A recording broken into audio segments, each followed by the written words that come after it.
Howdy folks, this is Tony here, and we're doing a tier list of the DC Metro lines. Now, I've been super busy with work, which is why I haven't been able to make a video in a while, but let's get started with the Silver line. It goes straight into B tier. It's new, it's shiny, it's pretty, it's the Orange line's annoying little brother, but it does have some things going against it, like, how do you miss the wolf trap? That makes no sense to me. And they don't even have climate control for the walkways, so that's another thing going against it. I feel like, have you ever noticed how most restaurants are all starting to look like Chipotle? They're becoming square, silver, industrial looking. Even restaurants that used to be more colorful all kind of look the same. I feel like the Silver line is the train embodiment of that. Efficient, but devoid of character. And that is why it goes strictly in the B tier. It's basically a glorified shuttle service. The Blue line exists. Enough said. Now on to the Yellow line. The Yellow line has the best view in the entire system. And you know what I mean. We are talking about the Fenwick Bridge over the Potomac.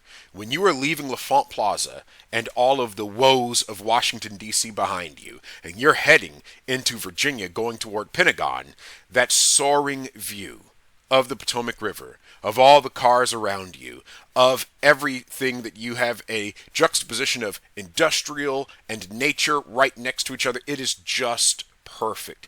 The Yellow line has peak views. The one thing keeping it out of S tier is just how short it is.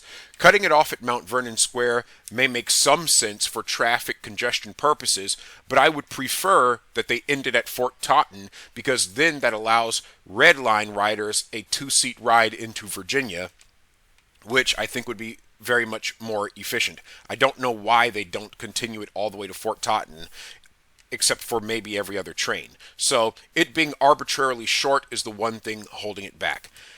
The Green line is utterly cursed. Anacostia graffiti, Congress Heights fights, students fighting at L'Enfant Plaza as they board or depart from the Green line.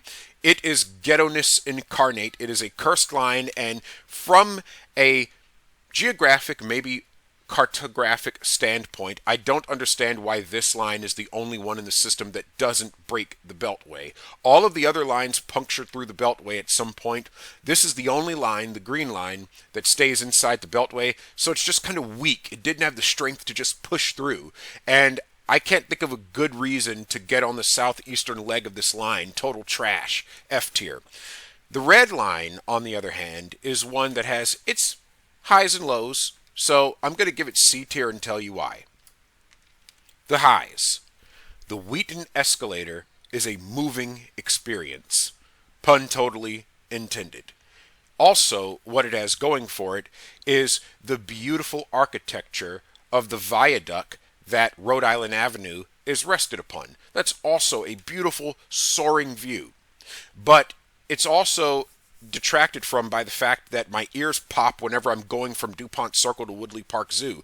That tunnel is way too deep, the elevation changes way too quickly, and it's never something I really ever could get used to. So it has that going against it. And why don't Shady Grove and Glenmont connect? They're so close to each other. If you look at those two stations on a map, you could easily just make a loop between them. People talk about making the Blue line a loop. I feel like the Red line is an even better candidate for making a loop. So the fact that it just seems so incomplete, or at least have a crossover line, a loop that goes perhaps between Wheaton and North Bethesda or Tinleytown, something of that nature. Have some kind of University Boulevard cutover that at least makes part of the system a loop. The fact that it is a U-shape. So if I lived, imagine this, if I live in Shady Grove, but I want to go to work in Wheaton or Glenmont or Forest Glen, I would have to board the train, go all the way through the heart of the city, come back out an hour and 13 minutes later on the other side, instead of just being able to cut over. Now, I get that they're trying to resolve that with the Purple line, but because the Purple line doesn't fall under the authority of WMATA, it's just MTA, I feel like that's going to end up being some kind of DLC released by Ubisoft that keeps getting delayed and has glitches. I have no faith that the Purple Line is ever going to be a thing. And now we get to the very last line. The pièce de résistance, the peak of the Metro, the S tier, the Orange Line in all of its beautiful glory. Why do I say this?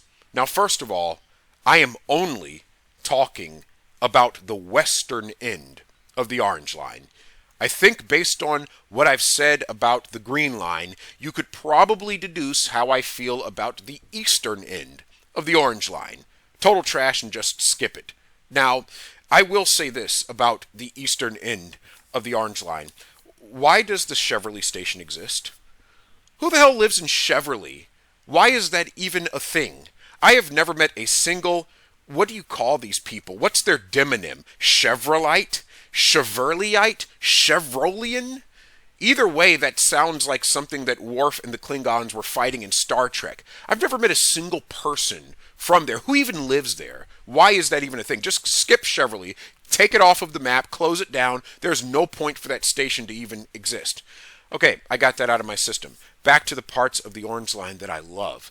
The peak of the Orange Line is the stretch once you emerge from Roslyn, where you're between Courthouse, Clarendon, Virginia Square, and Boston, so close to each other, near nice restaurants, near beautiful amenities, plenty of jobs, and the elevation of the tunnel after you've done that long climb out of Roslyn's depths is so even. It is just beautiful. It feels like a smooth ride. It is the smoothest ride on the system, not to mention Boston Mall, which is the peak of the Metro. The only reason why any of the Metro should exist is to get you to Boston Mall. But that aspect of that section of Arlington is just the richest part experience-wise. And so that is why I give the Orange Line just absolute butter S tier. It is a medium steak that has been finished with a butter garlic herb sauce that is just a ribeye with perfect marbling. That is what the Orange Line represents to me. I think it's absolutely peak. I don't think it needed the Silver Line's help to be great, frankly. But those are my opinions. And one more thing I'm going to nerd on about the Orange Line, and it has two of these. Just one more thing. I can't remember where it was, if I was in Virginia Square or Clarendon, but in one of those stations, I could almost look through the tunnel and see the other station. That was pretty cool. And another place on the Orange Line where that happens, I think, is between Smithsonian and Federal Triangle. So I like to nerd out on those things. So that's my opinion. Let me know what you think in the comments below. Have a good day, everybody.